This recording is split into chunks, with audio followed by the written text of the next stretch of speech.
He froze. No one knocked that late in Pine Hollow unless something was wrong. His 8-year-old daughter, Ava, was already asleep on the couch. The knock came again. Slower this time. Not urgent, not aggressive. Just tired. Daniel walked quietly to the door and checked through the small security camera mounted beside the frame. Beside him, sitting on the porch step, was an elderly woman wrapped in a thin cardigan, her head bowed slightly, as if she were too exhausted to hold it up. Daniel's first instinct was hesitation. He didn't know them. He couldn't afford trouble. Since then, Daniel had learned to live in survival mode, balancing shop hours. School lunches, rent, and the quiet ache that came every night after Ava fell asleep. He didn't have room for chaos. But then he looked at the boy again. "Come in." The woman's breathing was shallow, her skin pale beneath the porch light's glow.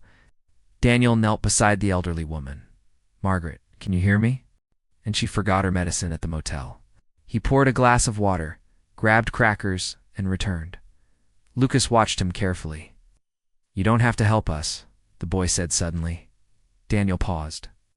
"Yeah," he replied softly. "I do." The boy looked down at his worn sneakers. "Grandma said we couldn't stay anymore." There was something in his voice, not just sadness, but resignation. Daniel didn't press further. After a few minutes, Margaret opened her eyes more fully. "Lucas?" she whispered. "I'm here, Grandma." Her gaze shifted slowly to Daniel. "Thank you," she murmured. Daniel nodded. "You can stay the night," he said. "We'll figure things out in the morning."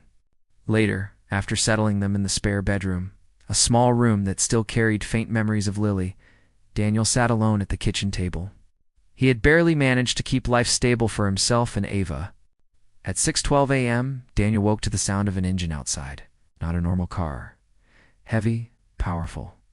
He walked to the window slowly, and 2 men in suits were stepping out. Daniel's stomach tightened as he watched the 2 men in suits approach his porch like they owned the street. They weren't from Pine Hollow. Everyone in town drove dusty trucks, not black SUVs with tinted windows and silent engines. He glanced down the hallway.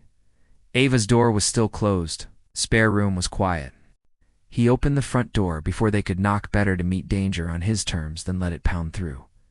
"Can I help you?" Daniel asked, keeping his voice calm. The taller man flashed something that looked like an ID, too quick to read. "Mr. Daniel Reeves." "Yes." "My name is Carter Voss.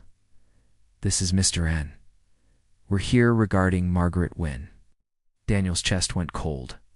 He didn't even know her last name until that second. "Who are you?" Daniel asked. Carter's gaze slid past him, scanning the living room like he was counting exits. "We need to speak with her immediately." Daniel didn't move aside. "She's resting. She's sick." Mr. N, a shorter man with a smooth face and a smile that didn't reach his eyes, leaned forward slightly. "This is not optional." Daniel's hands curled into fists. He could feel the familiar heat of panic rising, like when the landlord threatened eviction. Like when Ava's school called about unpaid lunch fees. Like when Lily's hospital bills arrived after she was already gone. He had learned fear. But he had also learned something else. "No," Daniel said firmly. "It's not optional for you to barge into my house. If you have business, you can tell me." Carter's jaw flexed. "Margaret Wynne is under our employer's protection. She left without authorization. The boy with her, Lucas, has been reported missing." Daniel blinked. "Missing?" He repeated the word like it didn't fit. The spare room door creaked softly. Lucas stood there, half hidden behind the frame. His hair was damp. His eyes were wide, terrified in a way Daniel hadn't seen last night. Margaret shuffled into view behind him, moving slowly, but she was standing. Her face changed the moment she saw the men. Not surprise, recognition, and something like disgust. "I didn't leave without authorization," Margaret said hoarsely. "I left because I'm not property." Carter straightened. "Mrs. Wynne, with respect, don't," she snapped, voice thin but sharp. "Don't pretend respect now. Not after everything your boss did." Daniel's head spun. "Boss? Protection? Missing child?" Ava's bedroom door opened. Daniel turned fast. "Ava," he hissed softly. "Go back inside, sweetheart." She stood there, rubbing her eyes. "What's happening, Dad?" Daniel forced a smile that didn't reach his face. "Nothing. Just grown-up stuff. Go back in. okay? Ava hesitated, then nodded, retreating, but her little face stayed worried. Carter took a slow breath. Mrs. Wynne, we can do this the easy way. Come with us, turned Lucas. No one needs to get hurt. Daniel stepped in front of the hallway, blocking the path like a wall. You don't threaten people in my house, he said. Mr. N chuckled faintly, as if Daniel were adorable. Mr. Reeves, you're not involved in this. You don't understand what you're standing in front of. Margaret's hand landed on Daniel's arm. Her touch was light, but it carried weight. Daniel, she whispered, they can ruin you. They can take your home.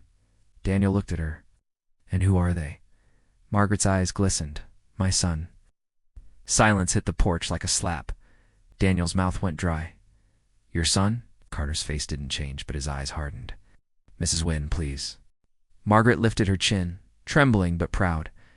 My son is Graham Wynne. People call him a visionary, a philanthropist. A billionaire who builds hospitals and scholarships. Her voice cracked. But he doesn't know how to love. Lucas Took a small step closer to Margaret, gripping her sleeve. Daniel stared between them, a billionaire, in Pine Hollow, at his porch. Margaret continued, voice quieter now. Graham didn't want Lucas. Not really. He wanted control, wanted silence. He wanted the world to think his family was perfect. Mr. N's smile vanished. You're confusing Mr. Reeves, he said coldly. We're here to bring you home, Mrs. Wynne, where you're safe. Margaret laughed bitterly. Safe, she whispered. I was safe when I was free. I was safe before he built a cage out of money. Daniel felt something settle inside him, something stubborn. He'd been powerless for years, but not today. You're not taking them, Daniel said. Carter's gaze sharpened. Then you're choosing to stand against Graham Wynne. Daniel swallowed. Then tell Graham, he replied, voice steady. If he wants them, he can come himself. And he can explain why two people ran to my door in the rain. For the first time, Carter hesitated. As if that wasn't part of the script. He lifted his phone slowly. I'll make a call, he said. And as he stepped back toward the SUV, Lucas whispered to Daniel, voice shaking. He found us, already. The black SUV didn't leave, idled at the curb like a silent warning. Daniel stood in the doorway long after Carter ended his call, watching the two suited men retreat just far enough to wait. Lucas sat at the kitchen table, shoulders tight, eyes fixed on nothing. Margaret looked smaller than she had the night before. You should have let them take us, she said softly. Daniel shook his head. They weren't asking. She gave a tired smile. No, they weren't. Ava crept out again, ignoring Daniel's earlier instruction. She walked straight to Lucas and placed her favorite stuffed fox in front of him. You look scared, she said plainly. This helps me. Lucas blinked at the toy. Thanks, he muttered. Daniel watched the two children sitting there, one offering comfort, without hesitation, the other trying not to cry. Money didn't matter in that moment. Power didn't matter. Only safety did. Margaret leaned back in her chair. My son wasn't always like this, she murmured. Shh. Graham used to cry when birds fell from nests. He used to bring stray dogs home. What happened? Daniel asked. Success, she replied simply. Success that taught him people were assets, that emotions were liabilities. Daniel understood that language too well. Bills, loans, overtime, everything reduced to numbers. Lucas finally spoke. Dad doesn't want me, he said quietly. He wants control.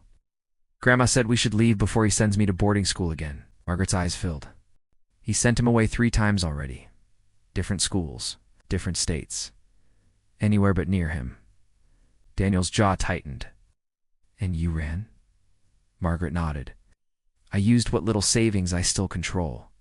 Took Lucas thought we could disappear for a while. But he found you, Daniel said. He always does.